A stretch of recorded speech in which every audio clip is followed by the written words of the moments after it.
Il-Federazzjoni tal-Aġenziji tal-Proprjetà qed twissil li aktar nies se jispiċċaw jgħixu fit-triq mingħajr residenzi privati tagħhom.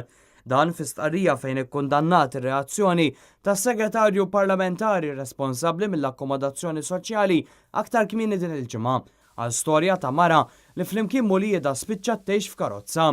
Din il-mara hija vittma u mhux għadu politiku, mhux xogħol xi dipartiment tal-Gvern li abbuża mis-seta massiva tal-Istat biex jumilja pubblikament mara li tilfed dara, tgħid il-Federazzjoni.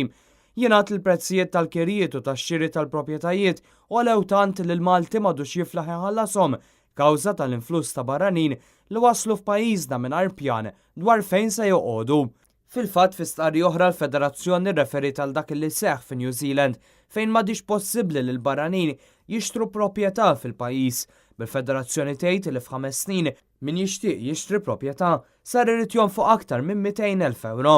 Biex wieħed jislef dan l-ammont, il-banek jirrikjedu li jkollok dħul ta' 50,000 euro fis-sena minkejja li l-Ministeru tal-Finanzi riċentament ħabbar li huma biss 2,000 persuna f'pajjiżna li jaqilgħu daqstant. Il-Federazzjoni fakret ukoll kif illum il-ġurnata anke ħaddiema klerikali li jaqilgħu 1,500 euro fix-xahar m'għadhomx jifilħu jgħixu waħedhom aħseb wara jrabbu familja.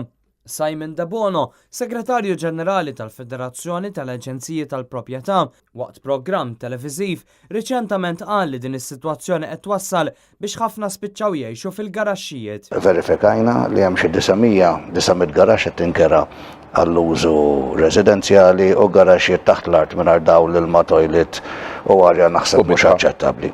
Qegħdin naraw każijiet fejn in-nies għas-sodda jiġibu naqra kartun mis-supermarket jagħmluh mal-art għax l-art tal-konkos ikun laqas bil-flawt, art bil-bullflawt ġieli jkun, jew ikun bil-kazzola.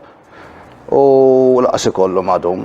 Il-Federazzjoni tal-Aġenziji tal-Proprjetà tant temmen li s-sitwazzjoni waslet f'punt kritiku li min jedda ħatret esperti u ħarġet diversi proposti dwar kif il-problema tista' tiġi indirizzata.